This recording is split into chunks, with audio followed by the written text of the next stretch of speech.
Good evening, ladies and gentlemen. Welcome to the January 19, 2016 Chino City Council meeting. Would you please rise and join me in the flag salute? Ready? Begin. I pledge allegiance to the flag of the United States of America and to the republic for which it stands, one nation under God, indivisible, with liberty and justice for all. Thank you. Have a seat. Next, under ceremonials, we were going to award the Mayor's Home beautification, but the folks weren't able to be here tonight to receive it, so they're going to be here in our February 2nd meeting. Next is public communications. We'd like to call up Mike Spradlin of the Chino Valley Christian Church, who is requested to lead us in the invocation. Those of you who would like to participate, please rise. Thank you, Mr. Mayor. Will you join me in prayer? Father, we come before you tonight. We thank you for the opportunity we have to gather in such a great community. And Lord, I want to especially thank you for a great new year, a good start. And Father, for a lot of us that have made resolutions, we have probably stumbled on those. Father, I pray that we're able to do those things that would honor you and be a benefit to this community. And Lord, I pray for those of us that volunteer here in this great city that we have an opportunity to do what we can for you and for others. Lord, we live in a culture that seemingly is obsessed with self. And Father, maybe this year, more people would understand that it's about us as a community. And so, Lord, I pray that. And I ask your blessing on the city. I ask your blessing on the leaders that are assembled here in front of me and behind me. And Father, for your protection and your provision for our city. Thank you for the freedoms that we enjoy here under our flag and our country. We appreciate that, knowing the persecution exists around the world from those fleeing from terror all over the place, regardless of religious background. And so, Father, we lift them up to you, and we ask you to help us do our part. So, Lord, a blessing on our city and on us as we serve.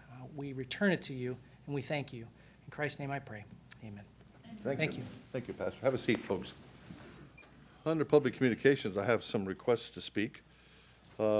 First, Cub Scout Pack 201.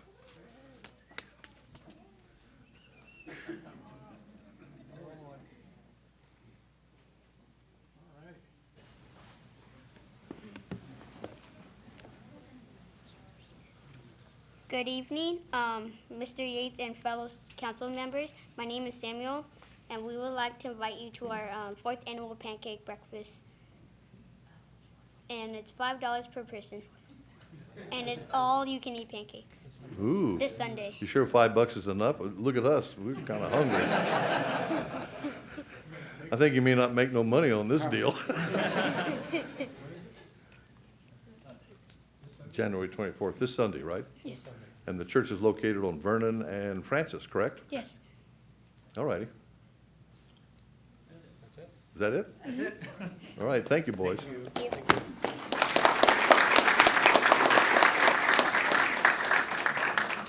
Next, Zeb Well something. You ran out of ink on the last part of your name from the Chamber of Chino Valley. Identify yourself for the record, please. Got it. Hi, my name is Zeb Wellborn, and I'm the chairman of the board for the Chino Valley Chamber of Commerce. We good? Go ahead. Okay, so one of the things that I wanted to do today was talk about what exactly the Chamber does for our community. I think a lot of people, especially recently, have kind of come to me and said, I really don't know what the Chamber does. So today I kind of want to highlight some of the things that we actually do as a Chamber to promote the business community here in Chino. So one of the things we do is members who sign up to become a part of the Chino Valley Chamber of Commerce is they're given the opportunity to be on our website where we promote their businesses. Anybody who comes to the Chino Valley Chamber of Commerce website, they have the ability to promote deals, member-to-member deals. They also have the ability to send out emails to our database of business owners and also people who are interested in the business community in Chino. We have networking opportunities as well. We do a business at breakfast every Wednesday morning at 7:30 a.m. where business owners get a chance to speak to our business community and talk about different events. We have Pizza and Politics, where we focus on the political arena and the legislation that's coming into pass about our business community. So we get a chance to meet and talk about that. And one of the things we're also implementing for the future is the ability to have the chamber actually kind of support pro-business legislation, and so we're going to start doing that here in the next couple of months. We have monthly mixers that take place, another networking opportunity. We do ribbon cuttings, and then we have a big quarterly events where we all kind of get a chance to get the business community together and the cities as well. We do we have free low-cost advertising opportunities for businesses who are interested to reach out to the Chino and Chino Hills citizens. There's educational opportunities through the events that we talked about. We're doing the legislative advocacy. We also created this thing called the Dream Team Review, where we have business owners who specialize in different fields. A business owner can kind of come and ask for help. It's like a one-on-one consulting session with 3 or 4 different people, like a legal team, a marketing person, somebody who's interested in finance, where they can all kind of advise and consult a business owner on their business.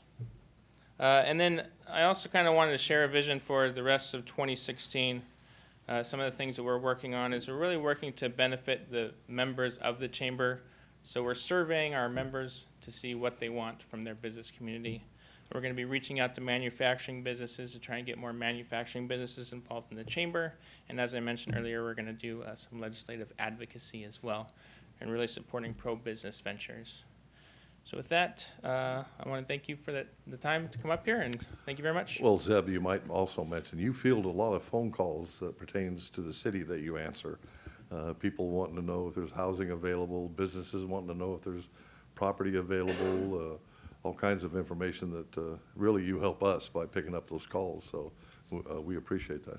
Yeah, that's absolutely true, and we also do give referrals out, so that anybody who calls in and asks for a business that's helping out in our community, we refer them to chamber members first, Sure. if we can. So it's a good thing to be involved in the Chino Valley Chamber of Commerce. Thank you very much. Thank you, Zeb.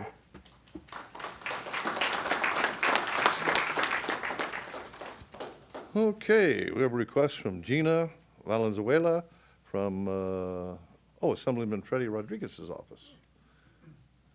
Joanna? Good evening, Mayor, council members, and members of the audience. Again, my name is Joanna Valenzuela. I'm a field representative for Assemblymember Freddie Rodriguez. I'm actually here to invite everybody, to let everybody know that Assemblymember Freddie Rodriguez will actually be hosting Saturday office hours to Saturday, January 23rd. So I encourage anybody from the community to please come on down or give us a call to our office and make an appointment to come and talk to him if you have any issues or concerns to bring up to his attention, or to just simply come out and meet him. He'll be here in the district on Saturdays. So again, we encourage you. I did bring some flyers, and I'll be leaving them right here next to the signing sheet. So if anybody would like to go ahead and grab one, our office hours are on there, our phone number and address if anybody does not know where our office is. Thank you very much. Thank you, Joanna. Just a quick question for you. Excuse me. Joanna? I have a quick question for you. Is Freddie going to start doing this on a regular basis, or just a one-time? He wants to start doing them on a regular basis, just because right now they're going back into session, so it's going to be harder for him to be here during the week. So he's going to try to do them at least once or twice a month right now. But when he has more time, he'll try to make it more throughout the week as well when he's in a district. But as you know, this is it's ledge year, so there's going to be a lot of things being proposed up in the assembly and whatnot. So it's going to be a really busy year for everybody. And of course, elections. Can't forget about the elections. So it'll be a really crazy year this year. So All right, thank you. thank you. Joanna. That's all the written requests I have to speak. Anybody else wishing to address the council on any item that does not appear on the agenda? Seeing none, I'll close public communication. Next is the consent calendar. I have a request to pull item 18 for discussion. Mr. Darrell Cruz. Are you in the audience? You have 5 minutes. State your name for the record, please. Chino, California. And last time I was here, we talked about cannabis, and you had mentioned that there was a dispensary in Chino, and you indicated that it wasn't the city of Chino that put them out of business, that it was the DEA. And I'm wondering why, and I'm wondering what measures you took. Because the measures I know you took were you did very little when I asked on August 1st of 2006 if I could have a dispensary. They said they'd return my call. When I called them back a couple times, they said they'd return my call. Eventually, I showed back up on January 7, 2007, and I gave them my application, and I kept going in there every few weeks, and they eventually said they lost my application. Then they said they gave it to Jimmy. Then in May, I came to the city council, and I mentioned to you it, and you were going to do something, and then all of a sudden you put in a moratorium and then a ban in 2008.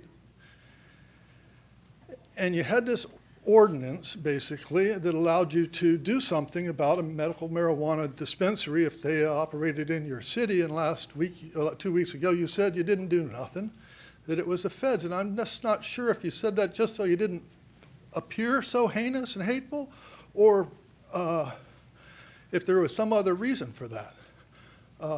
What, did you not do anything? Do your ordinance have any teeth? What is that? Was that the same violation? Would a violation of that dispensary ordinance cause the same problem as a violation of this new ordinance? In other words, is this don't ask, don't tell? And I wish you would have told me it was don't ask, don't tell. I would have had a dispensary in 2007.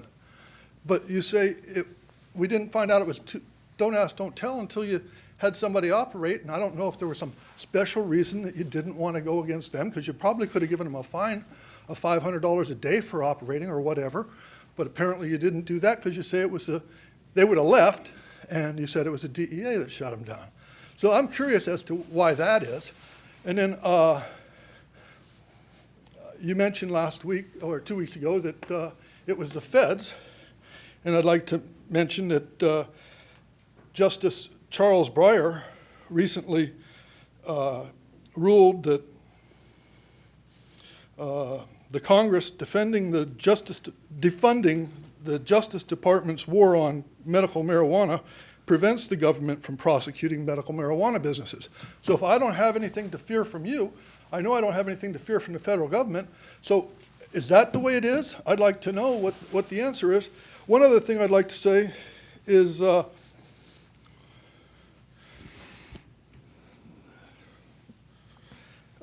calling marijuana legalization a civil rights issue, the California State NAACP has formally endorsed the Adult Use of Marijuana Act because creating a legal, responsible, regulated framework for marijuana is a predominant civil rights issue, and it's long overdue. The current system is counterproductive, financially wasteful, and racially biased, and the people of California have repeatedly called for it to be fixed. So I really don't have any other thing to say, but if you question whether the genesis of all marijuana prohibition is racist, I ask you to Google, I apologize for this, all Mexicans are crazy. Thank you. Okay, anybody else want to comment on this item? Okay, we'll close public comment on 18. Any other questions on the consent calendar? I'll entertain a motion.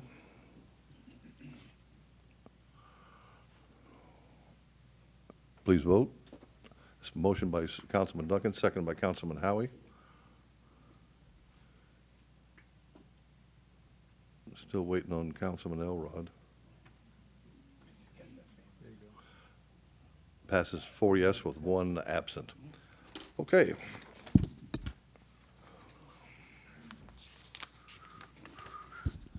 On the public hearing, prior to the vote of the City Council, any member of the audience will have the opportunity to address the council on any items listed under public hearings. Item 19, certification of Watson Industrial Park Final Environmental Impact Report, adoption of PL 140204, General Plan Amendment, and introduction of Ordinance 2016-002, PL 140205, Preserve Specific Plan Amendment. Our staff report this evening is being given by our Director of Community Development, Mr. Nicholas Lagore. Mr. Lagore? Thank you, Mayor and council members. The item before you is a request by Watson Land Company to certify a final EIR and adopt amendments to the general plan and specific plan of the preserve to change the land use designation for 145 acres of land from agricultural to light industrial in order to permit future construction of industrial park on 212 acres of land total south of Merrill Avenue, east of the Chino Airport. Planning Commission unanimously recommended that the City Council approve the project at their December 21st meeting. The existing agricultural designation was established in 2003 when the preserve area was annexed to the city, as the property was owned by the County of San Bernardino, and it was purchased for the purpose of preserving agricultural land. The county owned 367 acres of land spread throughout the cities of Chino and Ontario for this purpose. And in 2013, the County of San Bernardino received approval of a plan to consolidate their land holdings and sell several of these properties, including the subject property, which was acquired by Watson Land Company.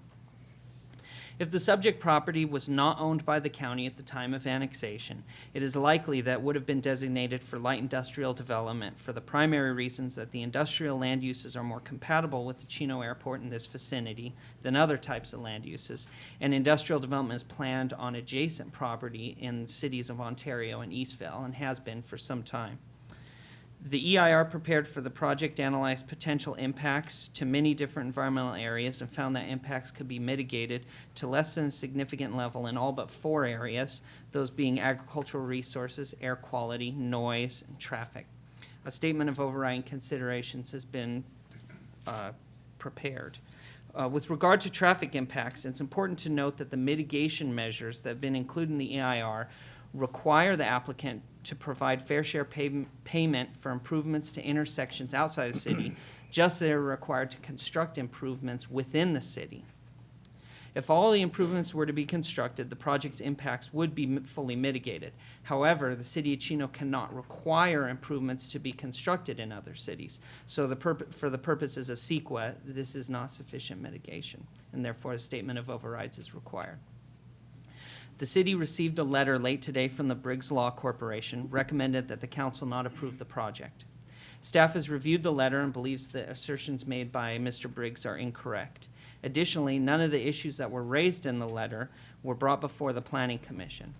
The city has complied with all aspects of CEQA, planning and zoning law, and the municipal code. Council has also received a letter from the applicant's consultant with additional details on the greenhouse gas analysis that was prepared for the project.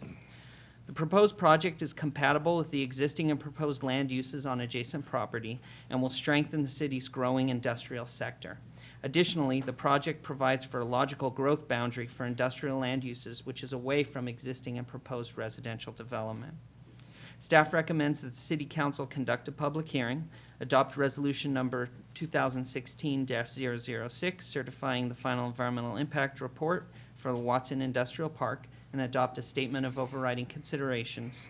Adopt resolution number 2016-005, approving a general plan amendment, and approve the introduction of ordinance number 2016-002 to be read by number and title only and waive further reading of the ordinance. And I'm available for any questions you may have.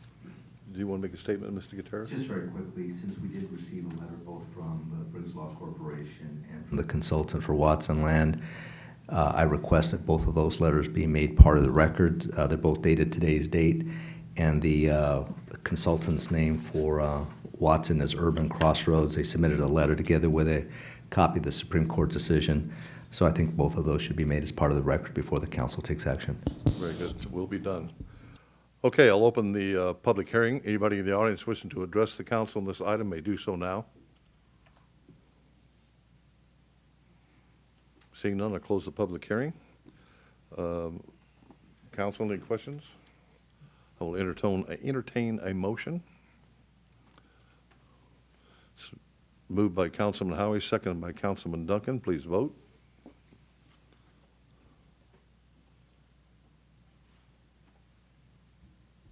Punch it again, Earl. Just trying to do this. Don't hold it up to it. There you go. Item passes yes, 4 with 1 absent. Jimmy Gutierrez, will you read this title into the record, please?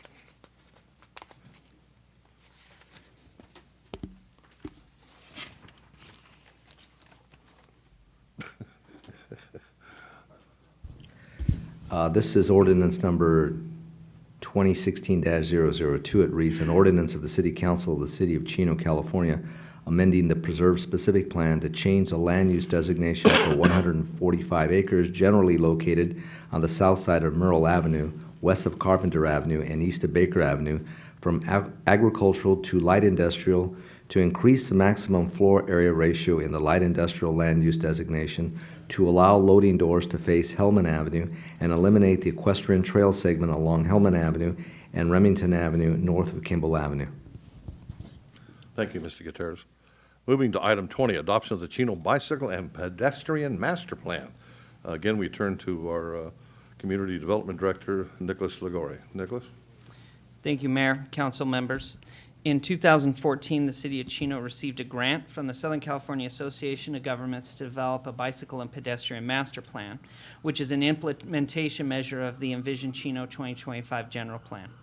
Master plan is intended to serve as a guide for future projects that would implement bicycle and pedestrian facilities throughout the city in conjunction with other capital projects. It is important to note that the plan does not specify individual designs for each project.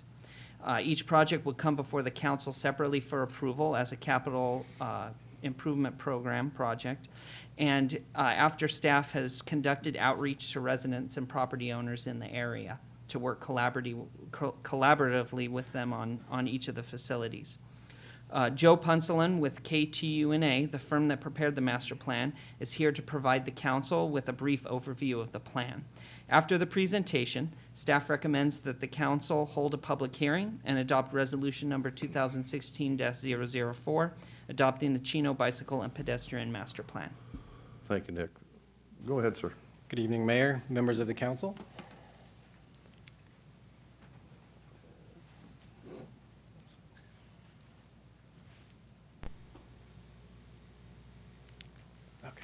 Hi, my name is Joe Punselin with K2+A. We're a planning and landscape architecture firm that have been working on this project for the past year and a half with the city. I want to briefly just kind of go over the benefits of a plan such as this. Right now, this is kind of the schedule. We're at the tail end of this, doing this is our last meeting for this project, hoping for adoption so we can move forward with implementation of the plan. So really the crux of this plan is what do people want nowadays? Most communities that we're working with, especially with gas prices going up, things like that, people want to ride their bikes to work or as for transportation purposes. And in many cities, it's not just for recreation, it's a need. It's their way of getting around, and we want to focus on the need of those residents that use bicycling and walking or public transit as their means of transportation. Studies have shown, and this is a recent trend, that 47% of Americans would ride their bike if they had the facilities in their city. Surprisingly enough, trips by bicycle or even for commuting is actually less than 2 miles. Many people live near where they work, yet they still drive their car. Many instances it's because the facilities aren't there for them to use. And what will bicyclists do? Well, they'll ride around the city and throughout the city and other cities that they're traversing through to avoid high-stress streets that have lots of traffic, lots of truck routes, lots of truck traffic, lots of high-speed roads. They'll go to neighborhood streets. They'll go out of their way to detour to find a facility such as a bike lane or even multi-use bike paths such as you have in Alaya Park. The conclusion is once you have a well-connected network, whether it's a combination of bike lanes and low-stress roads and streets, the connection is important to get people in and out of the city and to their destinations. And the health benefits, we all know about the health benefits of walking and biking within our neighborhoods. And having those facilities there is important to really bring out the folks to use those facilities. And it's actually surprising the economic benefits of bicycling and walking nowadays, especially with gas prices going up. Bicycling and walking is really the preferred mode for many people, especially the millennials nowadays. And home prices is actually, studies have shown home prices near multi-use paths are actually are higher than homes maybe a few blocks away. And we all know the environmental benefits of biking and walking. What I'll briefly go over is the bicycle facility types that we recommend in this plan.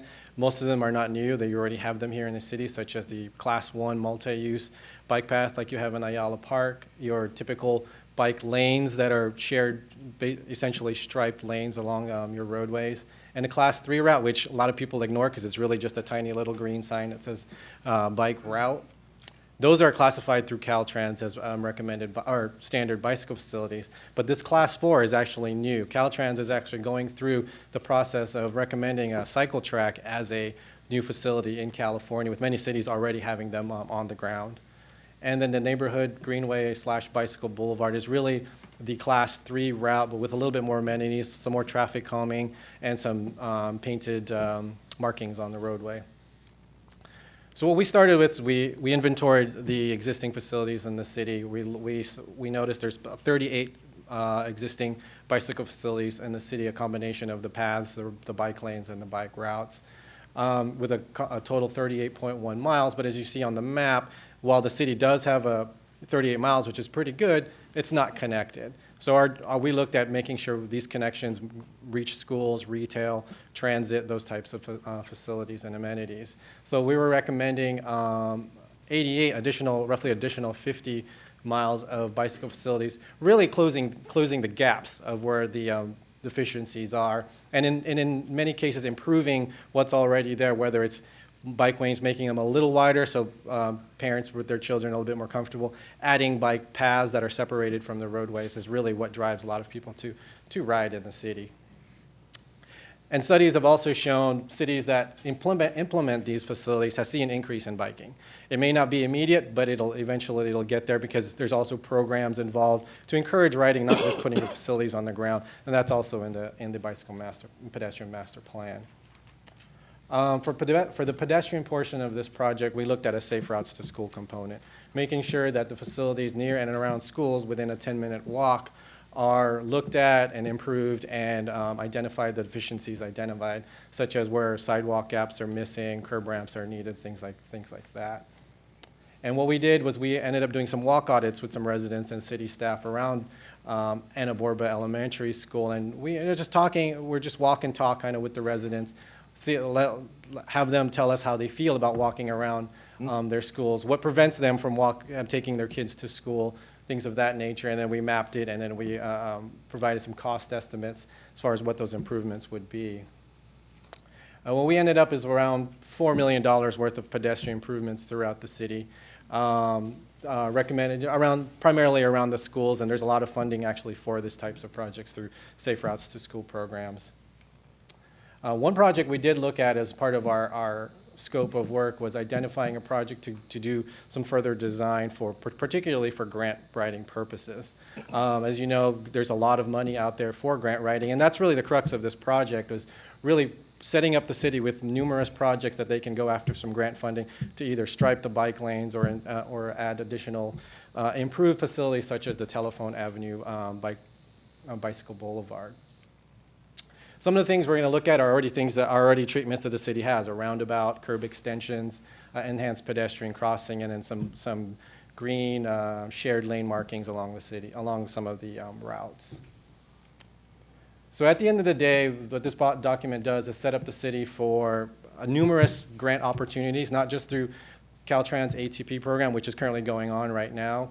It's roughly about $1 billion worth of funds that the Caltrans is putting out, and there's other funds that are readily available as well that's going to be coming up in this next cycle that the city set up to apply for to make these improvements. Cycle 1 and 2 are already out. Cycle 3 has been delayed slightly. They're still catching up with Cycle 1, Cycle 2, so Cycle 3, which is going to still be roughly around $360 million coming out in the next year for these types of projects. So with that, I can take any questions. Thank you. I go up to the Central Coast a lot. I go fishing up there. And there's a war. There's a lot of bicycles up there, boy. Yeah. And there's a constant war between the motoring public and the bicycling group. The motoring public says, well, you guys don't have to license your bicycles. You don't pay anything. Right. And we're fronting all the money to give you little bike lanes and put up all the signs. And of course, they're always riding 2 or 3 abreast, which they shouldn't be. And you forgot to mention that they passed a new law. You got to give them 3 feet. Right, it's the 3-foot law, yep. And some of the roads out there, you give them 3 feet, you're going to go head on into the traffic comes the other way. So up there, they're always battling those bicyclists and back and forth. So it's kind of funny to watch. It's interesting, but they don't. They want to have those guys register and pay like we do for our automobiles, the licensing, but they haven't done that. Right, and some of the argument is also a lot of the, probably 90% of the bicyclists also own cars, so we're still paying, for the roads and whatnot. So, but yeah, we hear that a lot. That's too. the big fight up there. It's kind of funny to listen to them. Any other questions? Mr. Howie? Yeah, I just got a quick comment. I was on vacation last year, and I think I was in Montreal, in that, I think scenario 4, where the bikes Right. go lightweight. I was trying to cross the street there, and there was so many bicycles. It was like the freeway. Yeah. I mean, I couldn't believe how many people were You were riding their walking? bikes. Yeah, well, I was walking, and it was just, I mean, there was like bikes coming, there was hundreds of bikes. I mean, they were just crazy. So I think that's pretty exciting. My question is, though, for the $4.5 million that you project, how long is that gonna stay before it goes to $5, $6, or $7, or $8 million? I mean, Right now, we have some contingencies in there, so it's probably good for a couple of years. It also depends on how much of those improvements you want to make. So right now, we have it set up so when you see the data, you can go as far out as a, maybe 5-minute walk time rather than doing the full 10 and just do it incrementally. So right now, the cost estimates we have are probably good for a couple of years. are there any federal dollars available for There's this plenty of too? federal dollars, particularly for safe routes to school programs. There's a lot of those programs, say the Caltrans ATP, FAST, which is a new, I forget the acronym, but it's a new program that's federally aid program that's for producing improvements around schools, multi-use paths, trails, things like that. There's even highway safety improvement grants as well. Okay, great, thank you. Any other questions? Yeah. Yes, we approve every bike lane and everything in the city, though. If you get grants, you would go through us first, or say you're applying for a grant, and then we would give you the okay? Yeah, Okay. it would be the city deciding which ones they want to move forward with. Because I just remember the last time we went through this, the bike lanes went up, and then you couldn't park in the bike lane, and it was in front of a lot of small businesses that it affected. So I just want to make sure we look at that when we get time to do it. Okay. Thank you. Any other questions? I'd entertain a motion. It's moved by Councilman Elrod. Seconded by Councilman Howie. Please vote. Passes yes, 4 and 1 absent. I'll open the Thank you. public hearing. Anybody in the audience wishing to address this on the council? Seeing none, a closed public hearing. Do you have to read this into a record, Jimmy, at all? Okay. Item 21, Development Impact Fee, Annual Adjustment. Report by our Assistant City Manager, Director of Public Works, Mr. Jose Allaire. Mr. Allaire? Thank you, Mayor and members of the City Council. Before you tonight is staff's recommendation for revisions to the development impact fees and the park fees. All categories of DIF and park fees are adjusted based on the McGraw-Hill Construction Cost Index and the Parkland Acquisition Cost, or the appraisals. The McGraw-Hill Construction Cost Index for this year shows an increase of 3.3% for general construction and 2% for building cost. The Parkland appraisal shows that the land acquisition cost in the preserve and citywide have remained unchanged. They are at different levels, but they do remain unchanged. Additionally, the park construction costs were increased by the McGraw-Hill Construction Cost Index of 3.3%. So as a result, for the park fees, the preserve increased by 1.7%, while the fees in the city increased by 1.8%. Therefore, it's staff's recommendation that City Council conduct the public hearing, find that the city's development impact fee program is the most expedient and equitable method for funding the construction of those public facilities needed as a result of future development, adopt Resolution 2016-008, adjusting the existing citywide and the preserved development impact fees and the residential park fees, and authorize the implementation of these adjusted fees as of March 21st, 2016. That concludes my report on this item. Thank you, Mr. Allaire. I'll open the public hearing. Anybody in the audience wishing to address the council on this item may do so now. Seeing no one, I'll close the public hearing. Any council questions or comments? Entertain a motion. Moved by Councilman Duncan, seconded by Councilman Elrod. Please vote. Item passes 4 yes with 1 absent. Okey-dokey. Now we'll move to mayor and council reports. Saturday, February 6th, marks the 16th annual Run for Russ Memorial 5K Run and Community Walk. I can't believe that. The 16th. Wow. Set to start at 8 a.m. at the corner of Central and Chino Avenues. The event honors the life and service of Chino Police Officer Russ Miller, who was tragically killed in the line of duty when he was struck by a drunk driver during a traffic stop.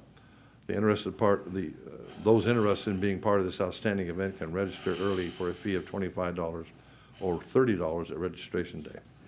Lastly, if you or someone you know have been touched by autism, I'd like you to be aware of the free Autism Resource and Fun Fair happening on Saturday, February 6th at the Chino Youth Museum. Pre-registration is required, and all those interested must RSVP by Wednesday, February 3rd for the 2 time slots, 3 to 4:30 or 4:30 to 6. If you would like more information, call the Youth Museum at 909-334-3270.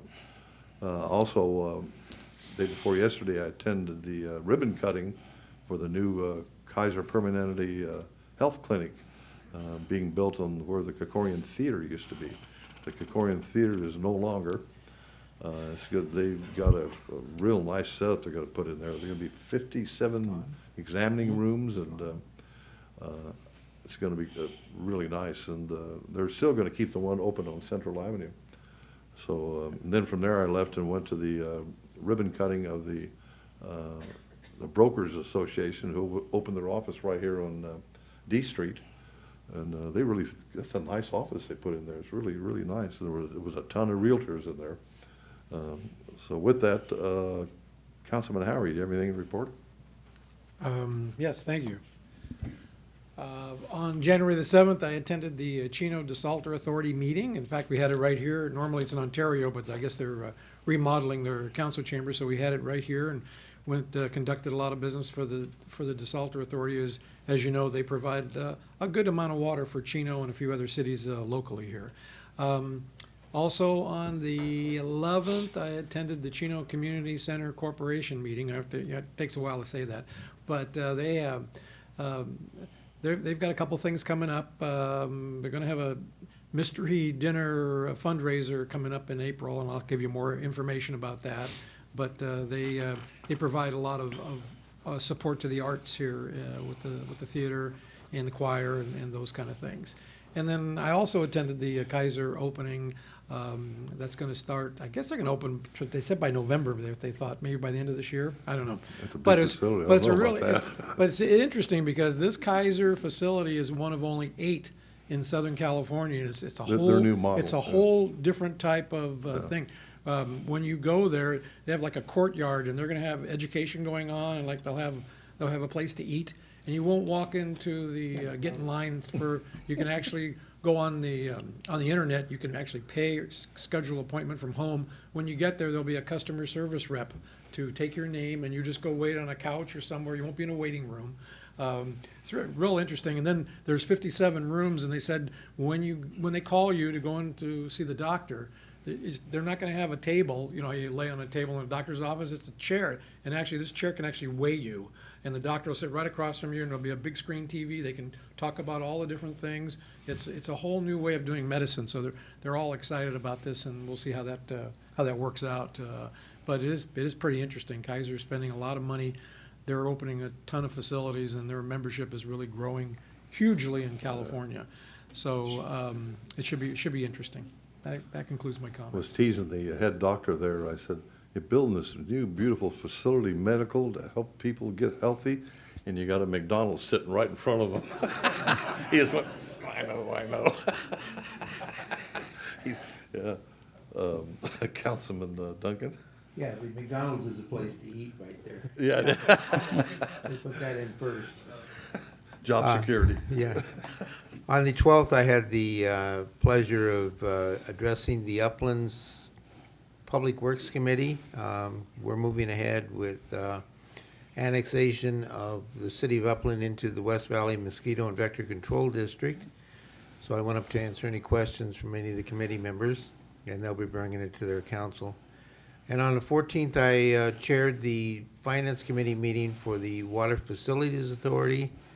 And that's the end of my report. Thank you. Councilman Elrod? I have no report.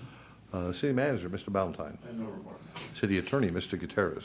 No report, Mayor. Chief Comstock, anything to report? Good evening, Mayor, members of the City Council.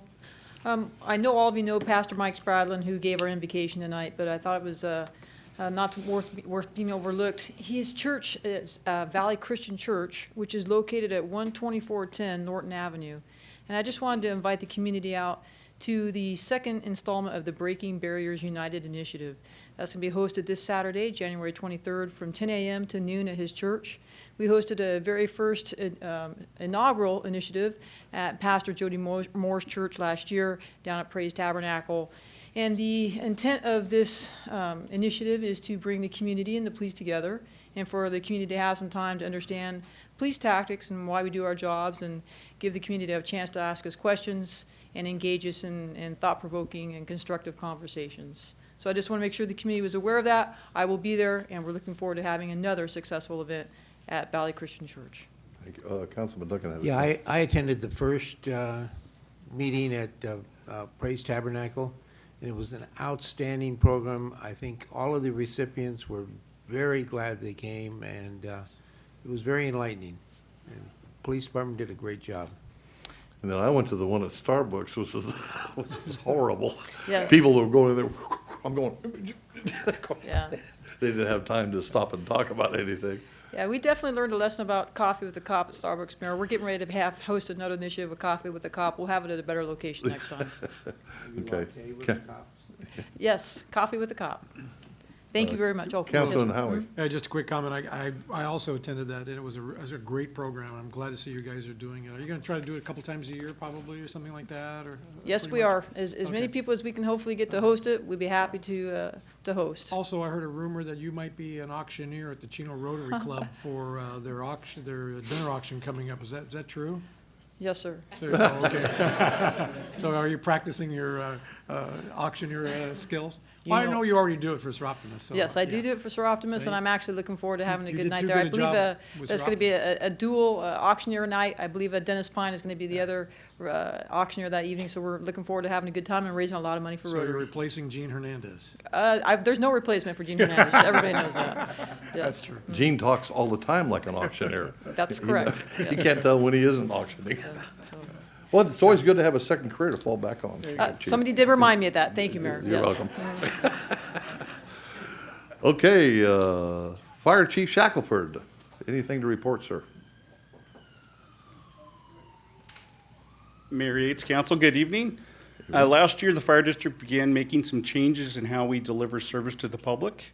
And I'm pleased to announce that Monday morning, the 25th at 8 a.m., 4 paramedic squads will go and service in our Oh, community. kicking that off, huh? 2 in Chino and That's 2 in the great. city of Chino Hills. This implementation will give us a 50% increase in the number of units we have available to respond to meet the needs of our community. Just wanted to update you on that, and thank Yeah. you for your support. That We're was an proud to be your fire outstanding, department. that's an outstanding move. That's really, really a good move. We're very excited about it. Oh, yeah. Thank you. that's- Yeah. Good job, Chief, thank you. So just correct, Chief, I see you survived the state of Maryland for training and I everything. did. So this was my third year of the four-year program at the National Fire Academy, the Executive Fire Officer Program. And I have to say, this was the best weather that I've encountered. I was a bit shocked for January. Yeah. 1 day of snow, a few days in the single digits, but for the most part, the temperature was great, very little snow, and a nice day. Great, very good. Thank you. Okay. With that, we'll stand adjourned. The next regular meeting of the City Council will be held on Tuesday, January 2nd at 7 p.m., closed session at 6 p.m. If needed, please drive safely and have a great evening.